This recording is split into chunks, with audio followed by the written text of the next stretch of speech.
वो कड़वी बातें जो ज़िंदगी की मीठी बन गईं। मुझे याद है बचपन में मुझे अपनी माँ दुनिया की सबसे सख्त खातून लगती थी। जब भी मैं देर से घर आता, वो दरवाज़े पर खड़ी होती और पहला सवाल यही होता, इतनी देर क्यों लगाई, कहाँ थे? तब मुझे ये सवाल एक ज़ंजीर लगता था। मैं सोचता था कि काश मेरी माँ भी दूसरों की तरह होती, जो टोकती ना, जो रोकती ना।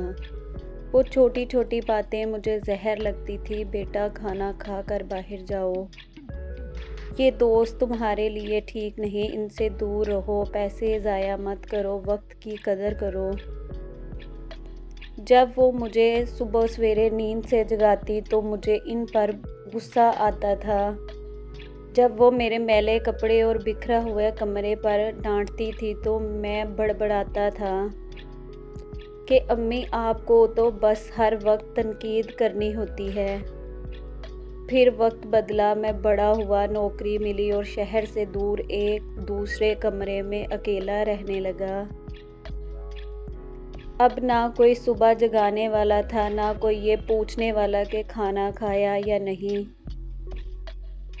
एक दिन जब मैं बहुत बीमार हुआ और किचन में पानी का गिलास लेने की हिम्मत भी ना थी, तब मुझे एहसास हुआ कि वो टोकना दरअसल फ़िक्र थी, वो डांटना दरअसल मोहब्बत थी।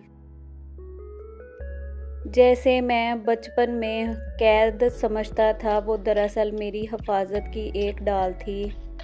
आज जब मैं इन दोस्तों को देखता हूँ जिनकी माँओं ने मना नहीं किया और वो ज़िंदगी की दौड़ में पीछे रह गए, तो मुझे अपनी माँ की दरअंदेशी पर रश्क आता है। काश मैं तब समझ पाता कि माँ की वो कड़वी बातें दरअसल ज़िंदगी को मीठा बनाने के लिए थी।